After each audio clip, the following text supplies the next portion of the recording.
Hi guys, what's up? Welcome back to today's video. This is Sonia and you are watching Sobik's vlog. So guys, last दिसंबर से जब से government ने नई migration strategy लेकर आई थी तब से ही एक और न्यूज़ पैरेलल चल रही थी कि भाई जीटीई जो है वो बंद होने वाला है और जीटीई की जगह गवर्नमेंट लाने वाली है जीएसटी।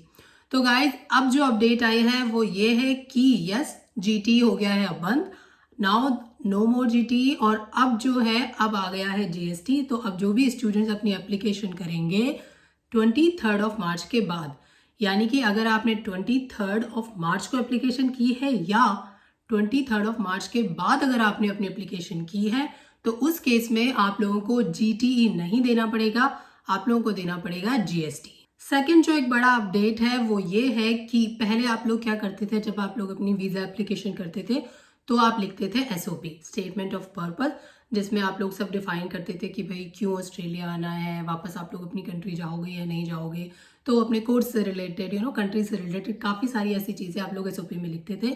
तो ये एसओपी होता था अराउंड अबाउट 300 वर्ड्स आप लोगों को लिखने होते थे। अब क्या है कि ये एसओपी भी अब आप लोगों को नहीं लिखना है, एसओपी भी अब हो गया है बंद। एसओपी की जगह पर अब गवर्नमेंट क्या कर रही है, अब वो लेकर आ रही है कुछ सेट ऑफ क्वेश्चन, उनके कुछ क्वेश्चंस होंगे और आप लोगों को वही जो क्वेश्चंस है उनके टू द पॉइंट आंसर करने हैं एंड दैट्स इट। एक और चीज है गाइस कि जैसे एसओपी के लिए तो एक वर्ड लिमिट थी कि भाई 300 वर्ड्स लगभग आप लोगों को लिखने हैं, लेकिन ये जो सेट ऑफ क्वेश्चंस हैं इनके जो आंसर्स अभी आप लोगों को देने हैं इसके लिए अभी तक कोई भी वर्ड लिमिट नहीं आई है।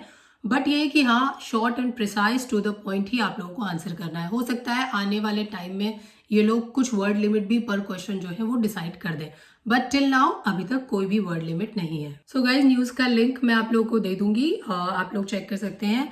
एंड देखिए उसमें क्लियरली लिखा हुआ है कि student visa applications launched before 23 of March 2024 will be assessed according to existing arrangement, यानी कि जो एग्जिस्टिंग जीटी का अरेंजमेंट है उसी के अकॉर्डिंगली असेस होगी अगर 23 तारीख या 23 तारीख से पहले की एप्लीकेशंस हैं तो। अभी रिसेंटली मुझसे कुछ लोगों ने कमेंट में क्वेश्चन किया था कि भाई उनका जीटी क्लियर हो गया है तो क्या उन्हें जीएसटी देना पड़ेगा। तो देखिए अगर आपका जीटी क्लियर हो गया है, आपकी एप्लीकेशन हो गई है तो डेफिनेटली अब आपको जीएसटी नहीं देना पड़ेगा। एंड एसओपी के बारे में भी क्लियरली लिखा हुआ है, the 300 word statement in the student visa application form will be replaced with targeted questions.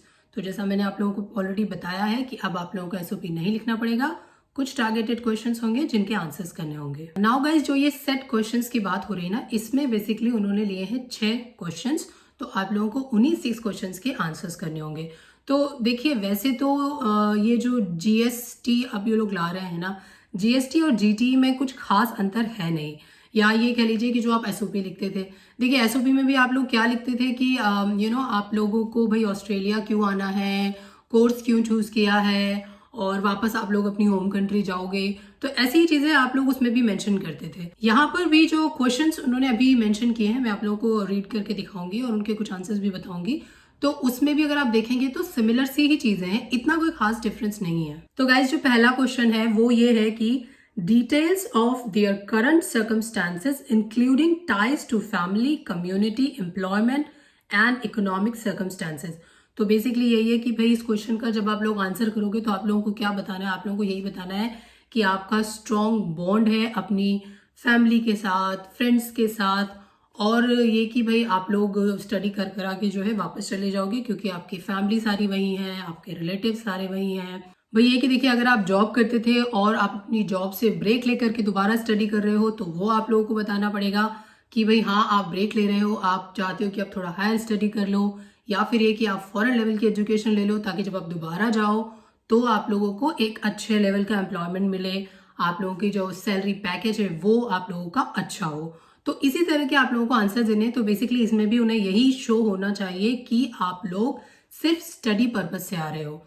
ये जो जीएसटी लोग लेकर आए ना, इसका बेसिकली मोटिव ही यही है कि इन्हें क्लियर होना चाहिए कि जो स्टूडेंट आ रहा है वो केवल और केवल स्टडी के लिए आ रहा है, ना कि उसका जो मेन मोटिव है वो यहाँ पर आकर के काम करना है। एंड गाइस जो सेकंड क्वेश्चन है वो ये है कि an explanation for the choice of course and reasons for choosing Australia as a study destination. तो दिस इज ऑल्सो सेम, जैसे आप पहले भी जीटीए में आंसर किया करते थे कि भाई आप लोगों ने ये कोर्स क्यों चूज किया है और आपने ऑस्ट्रेलिया को ही अपना डेस्टिनेशन क्यों बनाया है, आप अपनी होम कंट्री या आप किसी और दूसरी फॉरेन कंट्री से क्यों स्टडी नहीं कर रहे हो। तो सिंपल है, इसका भी क्वेश्चन का आंसर आप यही लिख सकते हो। देखिए, ऑस्ट्रेलिया चूज करने का आप बता सकते हो, कुछ कंट्री से आप कंपेयर कर सकते हो कि भाई ऑस्ट्रेलिया का मान लीजिए अगर आप वेदर से कंपेयर करें तो वेदर जो है वो that is a moderate weather, बहुत ज़्यादा हॉट नहीं है, बहुत ज़्यादा कोल्ड नहीं है। और जैसे मान लीजिए अगर आप इंडिया से बिलोंग करते हो तो आप बोल सकते हो कि हाँ भाई इंडिया में रहने वाले ऑस्ट्रेलिया में फिर भी कंपैरेटिवली इजीली रह सकते हैं। कनाडा वगैरह की अगर आप बात करें तो वो भाई बहुत ठंडा होता है, तो ये कि इस वजह से चूज़ किया है। आप बता सकते हो कि भाई ऑस्ट्रेलिया जो है एक बहुत मल्टी कल्चरल कंट्री है। तो कुछ इस तरह के रीजन जो है आप दे सकते हो। एंड गाइस, जो दूसरा है कि भाई आप लोगों ने यही कोर्स क्यों चूज किया है, तो ये आप अपना जो भी आप कोर्स ले रहे हैं उस कोर्स को लेकर के आप उसका फ्यूचर से रिलेटेड जो भी बेनिफिट्स है आप बता सकते हो कि भाई मैंने मान लीजिए आईटी का कोर्स लिया है, इसका जो फ्यूचर है वो काफ़ी डिमांडिंग है, आने वाले फ्यूचर में काफ़ी ग्रोथ है। और दूसरा ये कि अगर मान लीजिए मैं ये कोर्स जो है ऑस्ट्रेलिया से स्टडी करके जाता हूँ और फिर मैं अपनी होम कंट्री जाऊँगा तो मुझे जो पैकेज मिलेगा वो एक हायर साइड पे मिलेगा। लेकिन अगर यही कोर्स मैं अपनी होम कंट्री से करता हूँ और फिर अगर मैं जॉब करूँगा तो मेरा जो सैलरी पैकेज होगा वो कंपैरेटिवली लोअर होगा। तो इस तरह के कंपैरिजन करके आप लोग अपने इस क्वेश्चन का आंसर दे सकते हो। नेक्स्ट क्वेश्चन भी देखिए सिमिलर सा ही है कि what benefits the course provide to the applicant. तो ये भी आप जो आपने अभी मैंने आपको बताया ऑलरेडी उसी में से कुछ पार्ट आप इस क्वेश्चन के आंसर में भी डाल सकते हो। नाउ जो फोर्थ क्वेश्चन है वो है for applicants with a study history in Australia, details of their study history. तो ये बेसिकली उन लोगों के लिए नहीं है जो कि पहली बार ऑस्ट्रेलिया आ रहे हैं, यानी कि अगर आप अपनी होम कंट्री से भी आ रहे हो ऑस्ट्रेलिया तो ये क्वेश्चन आप लोगों के लिए एप्लीकेबल नहीं है। बिकॉज क्या होता है ना, जिन लोगों ने ऑलरेडी ऑस्ट्रेलिया में पहले स्टडी की है वो स्टडी के बाद जो है अपना 485 अप्लाई करते हैं, टीआर जो है उसको अप्लाई करते हैं। एंड मान लीजिए उसमें उनका जो पीआर का प्रोसेस है वो नहीं हो पाता तो वो अल्टरनेटिव क्या लेते हैं कि वो दोबारा स्टूडेंट वीज़ा अप्लाई कर देते हैं। ठीक है, तो ये उन लोगों के लिए है कि भाई उन्हें ये जस्टिफाई करना पड़ेगा कि भाई आप लोग जो है दोबारा से ये स्टडी क्यों करना चाह रहे हो। या बहुत से लोग होते हैं ना कि यहाँ आने के बाद कोर्स चेंज करने के बारे में सोचते हैं। तो देखिए, अगर आप आपका जो AQF लेवल है वो अगर डाउन होता है, आप किसी हायर कोर्स से मान लीजिए बैचलर्स करने आए थे और अगर आप किसी ट्रेड कोर्स में जा रहे हो तो उस केस में आप लोगों को नया वीज़ा अप्लाई करना पड़ता है। तो तब आप लोगों को ये जस्टिफाई करना पड़ेगा कि भाई आप क्यों ये नया वीज़ा अप्लाई कर रहे हो और आप क्यों ये कोर्स चेंज कर रहे हो। तो ये क्वेश्चन तब एप्लीकेबल होगा जब आप ऑलरेडी ऑस्ट्रेलिया में स्टडी कर रहे हो या आप ऑलरेडी एक कोर्स कर चुके हो और आप दूसरे कोर्स में एनरोल हो रहे हो। नाउ गाइस, जो नेक्स्ट क्वेश्चन है वो भी जो फर्स्ट टाइम ऑस्ट्रेलिया के लिए एप्लीकेशन कर रहे हैं एज ए स्टूडेंट वीज़ा के लिए, उन लोगों के लिए एप्लीकेबल नहीं है। बिकॉज ये क्वेश्चन है कि for applicants holding a visa other than student visa, there reasons for applying for a student visa. काफ़ी लोग ये सोचते हैं ना कि हम टूरिस्ट वीज़ा लेकर के ऑस्ट्रेलिया आ जाए और यहाँ से फिर जो है अपना वीज़ा कन्वर्ट करा लें, उसे वर्क वीज़ा में या स्टूडेंट वीज़ा में चेंज हो जाए। तो अब ये क्वेश्चन उन लोगों को जस्टिफाई करना पड़ेगा क्लियरली कि ऐसा वो लोग क्यों कर रहे हैं। अगर वो किसी और वीज़ा पर आए थे तो क्या रीज़न है कि वो अब अपना जो वीज़ा कैटेगरी है उसको चेंज कर रहे हैं। अगर वो हॉलीडे वीज़ा पर आए थे या वर्क वीज़ा पर आए थे या विजिटर वीज़ा पर आए थे तो अब वो स्टूडेंट वीज़ा क्यों अप्लाई करना चाह रहे हैं, ये चीज़ उन्हें यहाँ जस्टिफाई करनी पड़ेगी। तो ये केवल उन्हीं लोगों के लिए एप्लीकेबल है जो कि ऑलरेडी ऑस्ट्रेलिया में किसी और वीज़ा पर आ चुके हैं और अब स्टूडेंट वीज़ा अप्लाई करना चाहते हैं। नाउ जो लास्ट क्वेश्चन है वो जनरल क्वेश्चन है actually, that is any other relevant information the applicant wishes to provide. तो अगर आप इसमें कोई अपनी और डिटेल बताना चाहते हैं तो आप उसमें डाल सकते हैं। तो ये थे जीएस के वो क्वेश्चंस जो कि अभी गवर्नमेंट ने रिलीज किए हैं। वर्ड लिमिट इन क्वेश्चंस के लिए अभी तक नहीं दी है, पर हाँ अगर आप देख रहे हैं तो जैसा कि मैंने पहले भी बताया था कि काफी हवा बना हुआ है एक्चुअली जीएसटी। पर अगर आप देखेंगे तो देखिए ये सारे क्वेश्चन सिमिलर ही क्वेश्चन है, इनमें कोई खास अंतर नहीं आया है।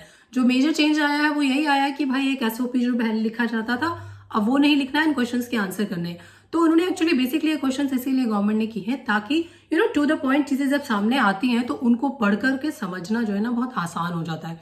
एक ये कि आप लोगों ने लेंथी पैराग्राफ लिख दिया उसे कोई पढ़े, और एक आप टू द पॉइंट किसी चीज का आंसर कर रहे हो उसको कोई पढ़े, तो डेफिनेटली जो इमिग्रेशन वाले होंगे, वीजा ऑफिसर्स होंगे, एमएससी वाले, उन लोगों के लिए एप्लीकेशन को जज करना थोड़ा सा आसान हो जाएगा टू द पॉइंट क्वेश्चंस के जब वो लोग आंसर पढ़ेंगे। तो ये उन्होंने इसीलिए लिया है ताकि उन्हें ये क्लैरिटी रहे कि ये स्टूडेंट एक जेन्युइन स्टूडेंट है और इसका जो मेन मोटो है, मेन पर्पस है, वो केवल ऑस्ट्रेलिया में स्टडी करने का है, न कि वो ऑस्ट्रेलिया में आकर के वर्क करना चाहता है। बिकॉज होता यही है ना, देखिए ये सारे जो चेंजेस गवर्नमेंट ने लिए हैं वो इसीलिए लिए हैं क्योंकि पिछले कुछ सालों में काफी ज्यादा फ्रॉडबाजी हुई है।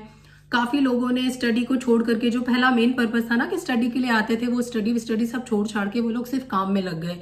तो गवर्नमेंट का यही है कि भाई अगर स्टडी करने आ रहे हो तो स्टडी करो। And guys there is another thing कि जब आप लोग एप्लीकेशन करेंगे तो उसमें एक डिक्लेरेशन होगा। तो उस डिक्लेरेशन में भी क्या लिखा है actually, the student visa declaration will be amended to require applicant to confirm that they understand what it means to be a genuine student for the purpose of studying in Australia.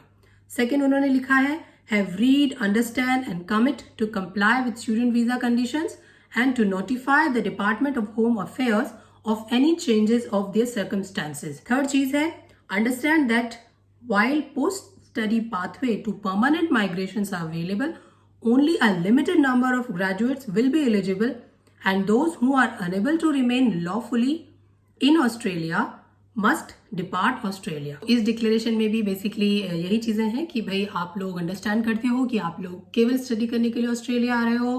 आप लोग सारे जो भी आपके study visa के जो भी rules हैं उन्हें फॉलो करोगे, जो भी आपकी वीजा कंडीशंस है उनको फॉलो करोगे, किसी को ब्रीच नहीं करोगे। एंड तीसरा यही है कि भाई स्टडी के बाद अगर आप पोस्ट स्टडी पाथवे को चूज करते हो और अगर आप लोगों को वो मिल जाता है तो आप लोग उसे फॉलो करोगे, और इन एनी केस अगर आप लोगों को वो चीज नहीं मिल पाती है तो आप लोग अपनी होम कंट्री वापस चले जाओगे। तो इसी टाइप का डिक्लेरेशन है जो आप लोगों को साइन करके देना होगा। So that's all for today's video guys. यही था जीएसटी का अपडेट जो अभी गवर्नमेंट ने दिया है। तो आई डोंट थिंक कि इतना ज्यादा कुछ स्टूडेंट्स को पैनिक होने की जरूरत है जीएसटी को लेकर के, क्योंकि सारे क्वेश्चंस बिल्कुल सिमिलर ही हैं, वही जो आप जीटी में दिया करते थे। बस ये है कि अब आप लोगों को थोड़ा और प्रिसाइजली एक्सप्लेन करना पड़ेगा, टू द पॉइंट एक्सप्लेन करना पड़ेगा, ताकि जो भी आपका पॉइंट है वो एम्बेसी को, इमिग्रेशन को क्लियर हो जाए। So guys all the best for your application and your new GS test. फिर से मिलूंगी आपसे एक नई वीडियो के साथ, नए अपडेट के साथ। तब तक बाय बाय, टेक केयर।